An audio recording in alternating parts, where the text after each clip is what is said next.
So we got outside laughing about it. They in there, you know, laughing, and my mama under the dryer getting her hair done, and like, they need to be fine. You need to tell, you know, we need to be telling them soon. So that's when I eventually came up with saying my stomach hurted, and that's when mama took me, like, right after that. And after that, that's when they was like, we knew she was pregnant. We just ain't say nothing. Like, they was just really waiting for us to, you know, to announce what we had and did. We had to make them become grandparents first. We was the first that gave them a grandchild on both sides. Ben was the first grandchild. Prior to AJ being the baby boy, he was the first out of his siblings to, you know, have a baby. But after they connected with when my mama got her hair done, that's eventually when I made the plans to telling her that I needed to go to the doctor. And that's when, like I said, I got my blood drawn, and she said I was going to finish school once, you know, she realized she was about to be a mom. So I ended up, like I said, continue going to school. Eventually I started showing at school, and there was nothing for me to be embarrassed about, because like I said, it was like a trend. My whole little clique, we end up getting pregnant around the same time. We all finished school. I graduated with honors. I had my first job at Sears. I was still working at Sears when I graduated. Once I graduated, my daddy and his previous girlfriend purchased me my second car. Actually, that was my third car. I had another car, y'all, too, that I used to drive. It wasn't technically mine. And that was the thing. Before I had my Dodge Neon, used to let me drive the Galant with me staying with my grandma. They would, you know, let me go places in it, but the minute I said or did something that was not in his terms and conditions or whatever, he felt like he wanted to come up there and get the car. That was before my mama before she got me that Dodge Neon. I don't know if they got it together or whatever, however that went. That was before my first car.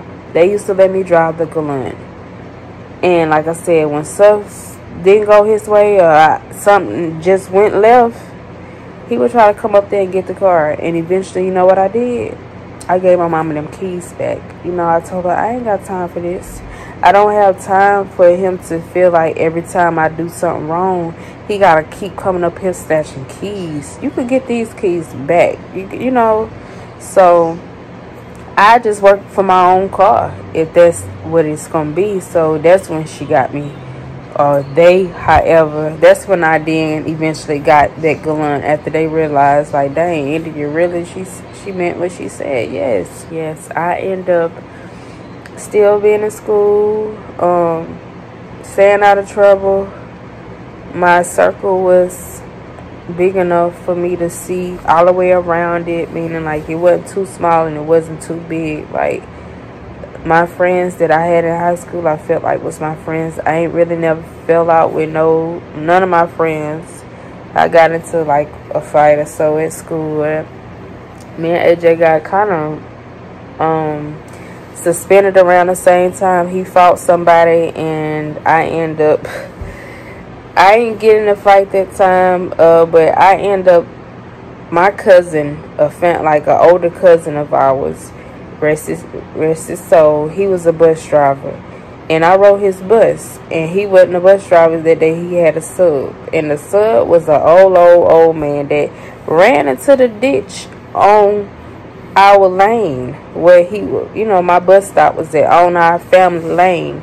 And it wasn't my turn to get on the bus yet. Like, he go down that lane and turn in somebody's driveway, and right when he get ready to bag out their driveway, that tire the bus landed in the ditch.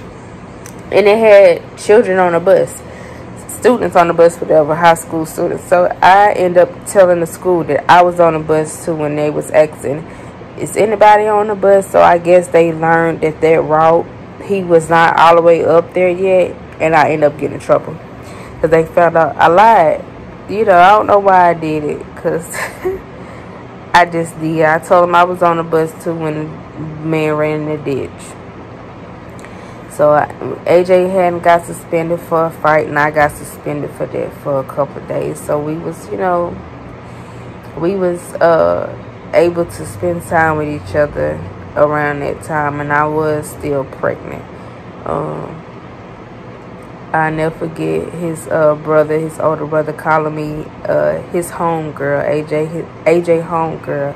I'm like, AJ, I'm not your homegirl, I'm your girlfriend. Why is he saying I'm your homegirl? But we used to stay by his grandma a lot because that's where he was at most of the time. And when the man was born, right before man was born, I stayed with my mama. Me and my mom and my sister, we walked for me to bring him down. My water broke. I woke up, kept changing pads. Like, Mom, I feel like my water. No, I'd say I feel like I'm peeing on myself. I had to wake up. And I was like, Mom, I feel like I'm peeing on myself. And she's like, girl, that's your water. So I called AJ. He was up and ready. It was like 4 something in the morning. He called his mama, and she ended up getting herself together eventually. And we was all there like he was planned. I had the support. The day I came home, I went to my mama. Granted, y'all, I was still staying with my grandma. I had my room. My room became my cousin's old room because she ended up moving out with her kids. So my room was a little bigger. I had the space. My grandma, you know, my room was decked out. I went to my mama's house, and I hear him in the hallway asking my mama, what is she doing here with this baby? What is she doing here with this baby, if y'all didn't hear? And I'm getting tears in my eyes again. And I heard my mama say, don't start that. You know, don't start that. And you know what I said? When my mama came in the room, it's like she was coming in to check on.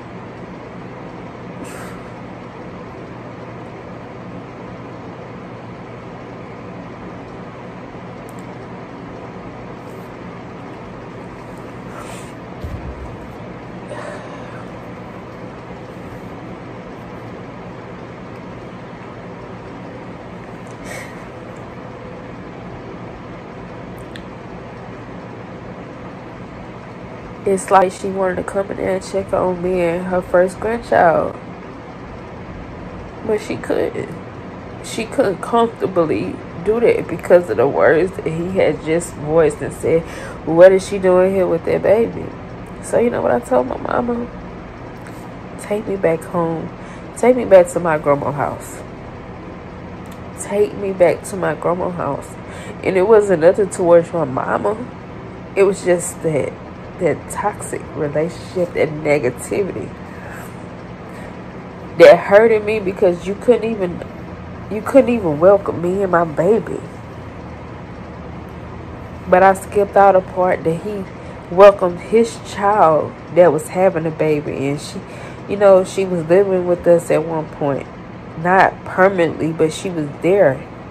You welcomed your own flesh and blood. And I love my stepsister, so if you're watching this, don't feel like I'm trying to knock that situation. It's just the principle that he welcomed his own daughter in, but couldn't welcome me in, somebody that he felt like was a child of his as well. Talk about me. And a baby that I felt like could have been your grandchild, you know? So, yes, my mama, she didn't want me to go back with my grandma that soon. I had just came home from the hospital, but I felt like it would have been more peace. You know, like I said, I'm all for peace. I don't like that negative energy at all. I don't care where it's coming from. My own household, family members, friends. As you can see, it was coming from my own household that I grew up in. I don't like that. I will separate myself before it get too much for me. And it was too much. It was too much. But when I moved back, when I went back to my grandma, you know, I didn't even do the 3 days. Like, immediately I went back to my grandma after I heard those words. I don't even think that I stayed that night. I didn't. It's like he wanted me to be alone. He had something against my, you know, my boyfriend. He felt like I was going to, you know, struggle. I didn't encounter no struggling moments with my child. 15 going on 16. I didn't struggle, not a day. I never had to say I'm out of diapers and how I'm going to, you know, provide for my baby. I never had a moment to where I felt like we was going to not be able to eat. Not nowhere to go, nowhere to sleep. You know, I never felt that. I never experienced that with none of my kids. And I thank God for that. I thank God for me having a strong mind and a husband now. You know, he's my husband now, that, you know, able to bond and connect. Even when I sometimes feel like we be, you know, that there's like a loose connection, a loose wire, how they say, a loose wire sometimes, and it ain't clicking the way it should, or it ain't sparkling the way it should. We always still fall back in place. But when, you know, my mama had to come visit over there at my grandma, and it still wasn't the same. Like, I connected more with AJ. Like, that's what my love went, because it was missing from what I needed from my mama, you know. But my mama she was a good woman. Whenever I graduated, she was there. Like, and back to now, I can speak on when I graduated. I graduated with honors. My daddy them came down with a car. I ended up upgrading to a Honda Accord. I had that, and I got a good job working at Rest Care. That was my good job. I left Sears to become full-time working as a DSP worker, a sitting company. I clocked some hours handling my business. You know what I started doing before I even left Sears? I ended up purchasing stuff and putting it on layaway. I had it decked out with red appliances, Kenmore, like that up high expensive stuff. I couldn't afford it right then and there with paycheck to paycheck, but I had my stuff on layaway. Comforter sets, all my stuff came from Sears, and I would pay my layaways down, put my bath towels and stuff bagged up in the closet, picture frames, man's cars, the little NASCARs. He had a Cars TV, Cars comforter set, Cars rugs, Cars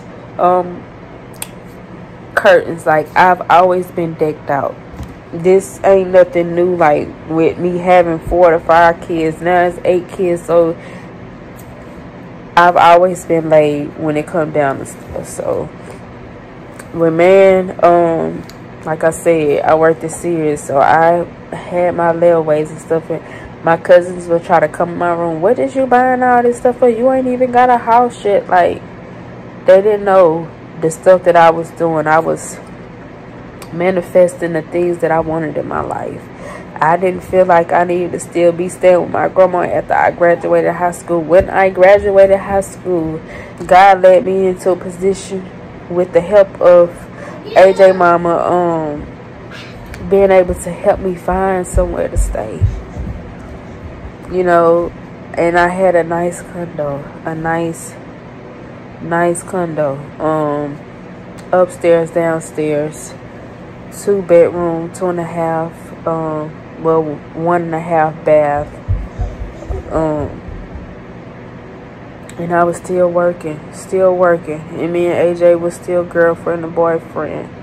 We may had some ups and downs, break up and getting back together, but it was never like something serious or permanent.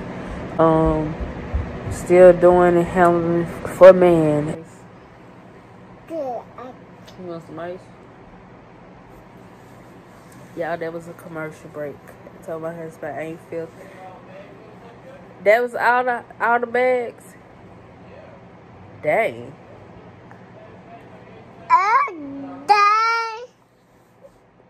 We ate all the. Ain't no more ice. I gave you the last ice I crushed up last night. I told you that was the last bag.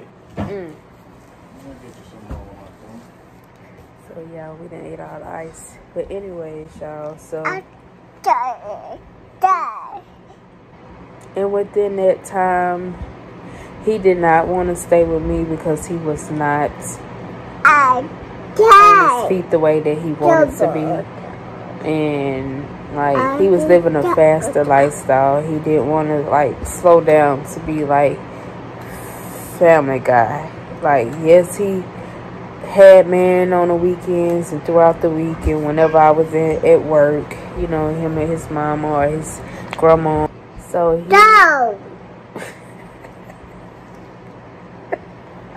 How old are you, Avery?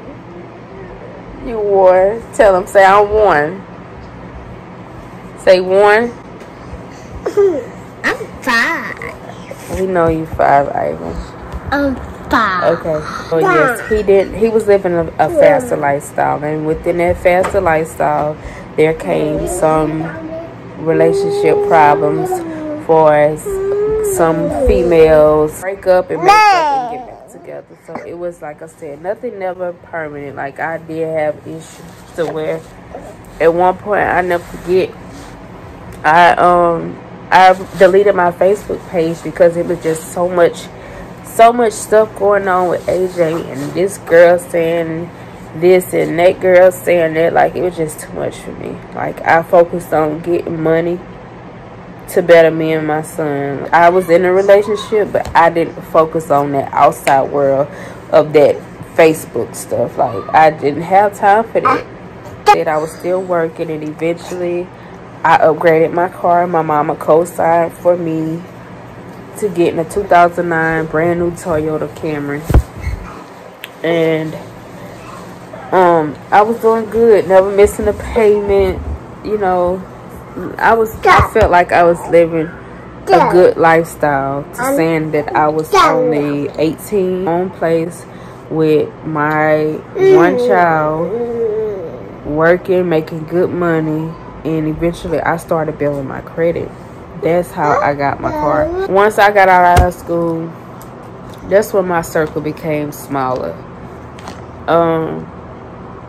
It was not the same. You know how you could have high school friends that go along with you. Like, my mind frame, maturity level was a whole lot higher, different, you know, versus some others, you know. Always been like that. Like, with that being said, years passed down the line. Ariel and me are like 4 years apart. That's when I eventually got pregnant with Ariel. And once I had Ariel, I was still staying at my first apartment, and still everything good, going good for us, my job wise, money wise, and relationship. It was still the way it was. It had actually got better because I think it did end up moving with me about it by that time, before Ariel was even here. Like, we ended up getting closer. I guess he once seen the type of female I was. I don't know. He kind of started slowing down. So still fast, but not as fast as he was living. So when Ariel was born, my mama passed the month after Ariel was born. Ariel was born in August 2012, and my mama died. I have to think about it, because it's been that long. Lord Jesus.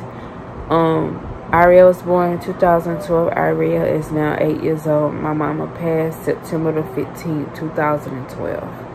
So, it's been 8 years. She got to see her granddaughter like a month later, and she passed. She passed from an aneurysm. She was at a funeral singing in a choir and passed out in church. And my god sister and my godmother was there on her side trying to bring her back. They called the ambulance and they picked her up from there. I was in Amite, Louisiana, taking my mother-in-law and Pawpaw, which is AJ Pawpaw, but I call him Pawpaw too. I don't know how to say Pawpaw and all that. They don't sound right. So I took them to the store and got the phone call. And I had my little brother with me that day, y'all.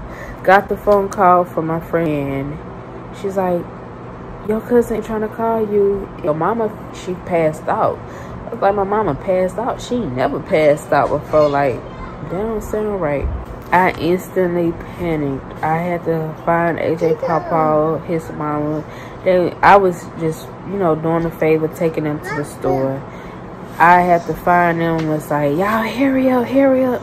They called me and said my mama passed out. So they rushing, trying to hurry up and check out.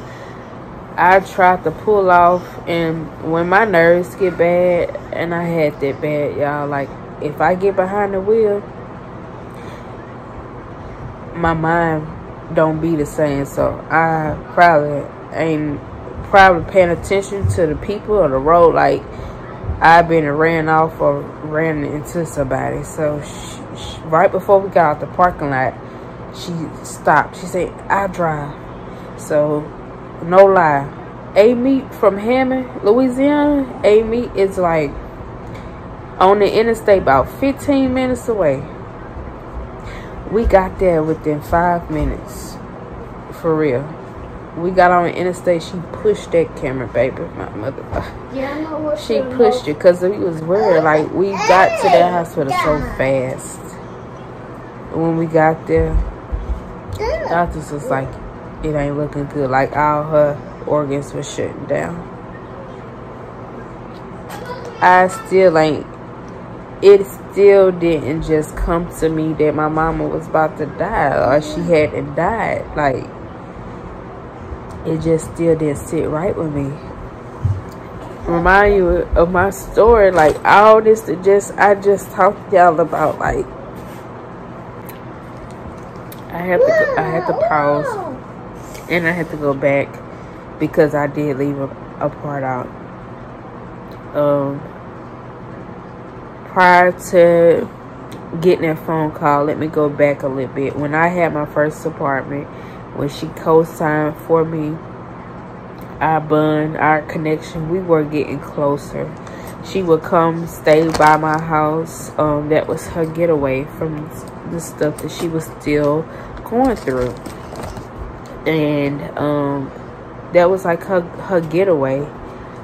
Eventually, I moved to my second apartment. And AJ, like, we moved. He was still with me. It was still a few situations that occurred after we moved, for us females wise, but I always X'd that off because I stood still in my position, and I never got out of character with nobody. I always checked him. But I'm sorry, y'all. I got my ice. And my mama would still come over. Like, she would come over. Before I moved from my first apartment, I never forget, she taught me how to make the dressing. She taught me how to the trick to bake macaroni. Like, that was when I picked up all my other skills with cooking. I can't just say I learned from my grandma, because I did.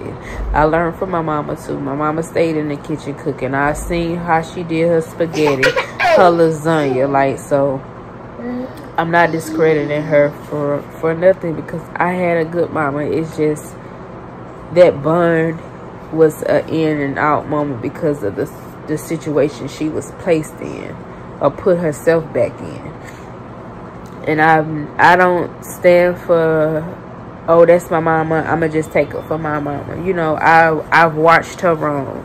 I watched the things that occurred in her marriage, in her relationship, to where if she failed at something, I learned that, okay, well, my mama fell from that. I know I don't want to go down that path with her. I don't want to go down that path that she experienced. So let me figure out what I'm doing wrong so I don't go down that path. I look at the fact, well, my mama did this, so I could do that too. So I've never discredited my mama for nothing. Although the things that, you know, I'm speaking on, and it's bringing back memories. I had a good mama. She, you know, was not no deadbeat, trifling mama. Like, she did what she needed to do for us, keeping, I guess, peace within her marriage. And I guess long as I was by my grandma, her mother, she knew I was in good hands. So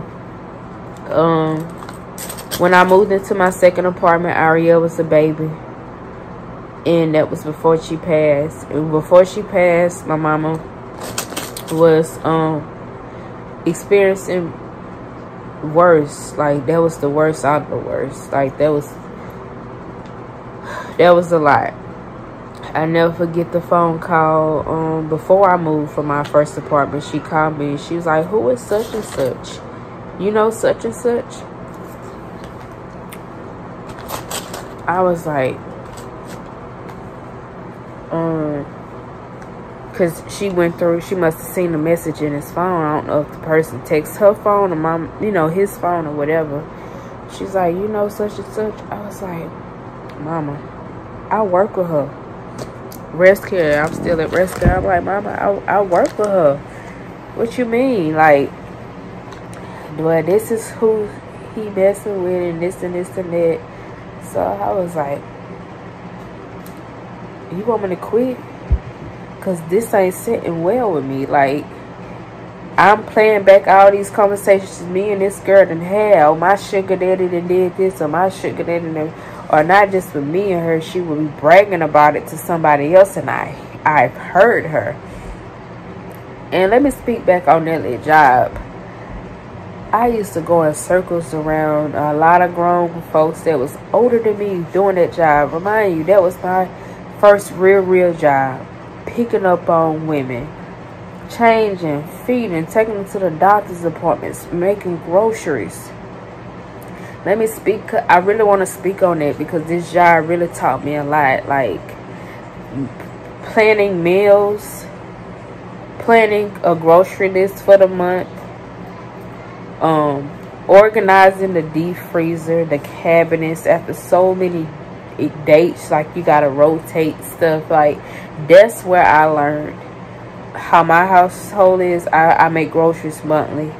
I make menus sometimes. We kind of plan what we're gonna eat, or know we want to eat this day or out this month. I have an emergency kit.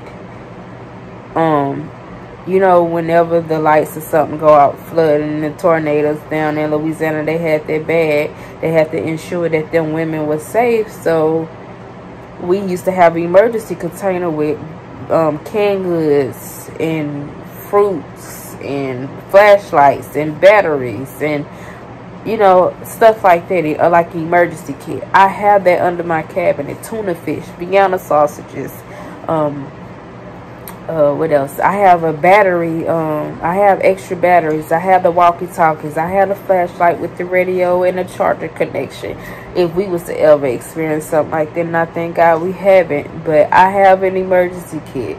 I stay rotating stuff. We have Ziploc bags. We separate our meats, pat the ground meat down. Like, yes, I don't just make groceries and throw packs of meat in the freezer. Like, I feel like they take up too much room. I cleaned behind people that will leave from their shift and not finish their job well, leaving them ladies pissy and stuff. Like, I took a lot within working with other people, y'all. So it made me feel like if I ever had another job, I'm gonna be my own. I know it's all stopped up. I'm gonna be my own boss, because that job really made me feel like after this, I don't want to work with nobody. I don't want to work no other place if I'm not working for myself. Like I said, the managing was good. It's just the people that I work with made me feel like I ain't want to work there no more. But I did it for a few years, and at the time I didn't know what was all taking place within my mama's situation, but I knew. I ended up calling my manager and was like, look, such and such messing with my stepdad and my mama, they still married. She was, what you need me to do? Like, she was ready to rock and roll because she was on my side. She's like, that ain't cool. But I'm going to talk to her if you feel like you don't want me to do all this and that. But I'm going to make sure it stay professional. If I feel like it's getting on the head, I'm going to handle it. And, it was days my stepdad used to come pull up on that, jacking her up in his truck. I felt like it was so disrespectful to when I had to tell her, like, he doing this, and he had to then start pulling in a driveway next to the company, like the house that the ladies was living in. There was 6 wheelchair ladies I worked with, and she had to start walking next door, and she felt like that was gonna be her ride. That's when I started becoming more silent and just really pretty much observing more and not being more of a talker and just a listener. Because, like I said, I was young, but I just, once my mindset became a little different, I kind of just bagged off a lot of people for the better. So I still was working.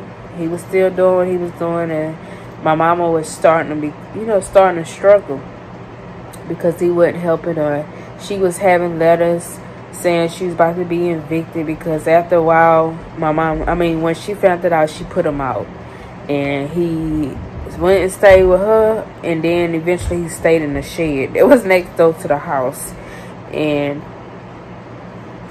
my brother used to pass some food from the house, and my mama ain't play that. But she started eventually getting letters saying that she was about to be evicted. That they had a house on some land that I guess he wasn't paying on or something. So she told me her story, but I didn't fully know everything.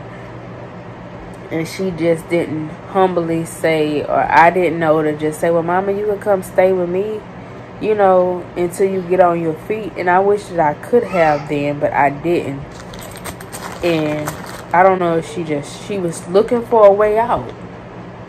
The trailer that we once lived in, that I told y'all about, they still had that trailer. They moved that trailer on their land where their house was at. So, but it was just pushed farther back, and no one stayed in it. And she was trying to come up with a plan to get her trailer moved, to get it moved on her family, like my grandma, them family property. And it was a situation that occurred that when my grandma, she had then got blessed with a trailer from my uncle, and the way that they had it planned, my mama was going to soon be moving her trailer on that same family property. But when it came down to my grandma moving her trailer, she moved it in a position where it didn't have enough room to place my mama's trailer. And when she went to go see, how that planned out, and when they moved my grandma's trailer, she went down the road, because that's where it was at, down the road from their house. And she's like, why would she do that? She know I was trying to move my trailer So it's like my mom was hurt from her own mama type thing. Like she just didn't have no other way out. And I don't know. The trailer people had a hard time moving the trailer. I don't know. But it's just, at that time, my mama just seemed like that was her last option. And I feel like she stressed herself out to where it took her out. And before she died, her best friend, my mama's friend, they was outside one night, and she said that before my mama died, it's like my mama went in the air, like something had lifted her up. She didn't go fully, she got picked up off the ground, but she wasn't like high up. It's just she was up like this. It was like, and she came back down, and she said, my mom was like, "You seen that chick?" She's like, "Yeah." And they laughed about it or something. But before you know it, my mama passed. And, you know, after that, my mama's best friend, it's like your mama was trying to tell me something. Like, she was about to go. I just feel like she stressed to where it bothered her so much that she felt like she was about to be evicted. When really and truly, she ended up receiving a letter in the mailbox that was from a man down the road saying that his wife and stepdaddy had plans on getting out titles of that house that my mama was living in and changing it to it, making it seem like my mama wasn't gonna have nothing in her name or in her husband's name. So yeah, he was messing with other females, other women. And like I said, I didn't know, like, to just say, "Well, mama, come stay with me." And I think I did, but where I lived at, it was a 2-bedroom, and like it was like low income, and the lady stayed in, like it was a manager owner property, like it was just too much, like people be in your business. So yeah, she ended up passing. Before she passed, we were still having gatherings, and I would go, go over there to their house and stuff, and bring the kids. But I stayed my distance, in a respectful way. But when my mama wanted to come see us, so she came to my house. Like I said, she used to come stay. I used to do her hair. We used to cook and eat and have a, like movie night. She used to come get the kids. But before she passed, she gave me her password to her phone. I ain't think nothing of it, but when my mama passed, they gave me everything that was on her. Prior to it, they shipped her to another hospital in Baton Rouge. When they shipped her to another hospital, their same best friend, cousin, he drove us to that hospital. And it was already late. AJ took the kids home, and he just was waiting. It was late, and we waiting at this hospital to see if there's anything that they could do to help save my mama. And they placed us in a family room, and it was on him at the Hammond Hospital. My stepdaddy was nowhere in sight. But eventually, I guess someone down the line called at the next hospital. And I'm guessing they had to, because he was the living spouse, before they take plans or make a decision to do the next thing to help her or recover her or release her.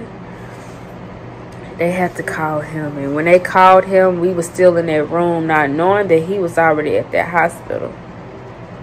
And when something just told me to wake up, because you in a family little room at the hospital waiting to be called, thinking that I dozed off. And when I dozed off, something told me to wake up. And when I woke up, I ended up saying, "Let's go check." And when we checked, the doctor said that they was, we had got up just in time, that they was about to pull the plug, because her husband was there, and that's what he said to do. And just know that my mama did not, she said that my mama did not suffer. She tried to come back 3 times. And as I say that and think about it, I feel like she tried to come back for her 3 kids. But she was basically like brain damaged or whatever. And he just felt like she needed the plug pulled. Like, just let her go. So I did not speak to him. I didn't hug him. He did comfort me. Like, I just felt like most of what my mama had went through was because of him. Like, she stressed herself out to where she died. It took her out.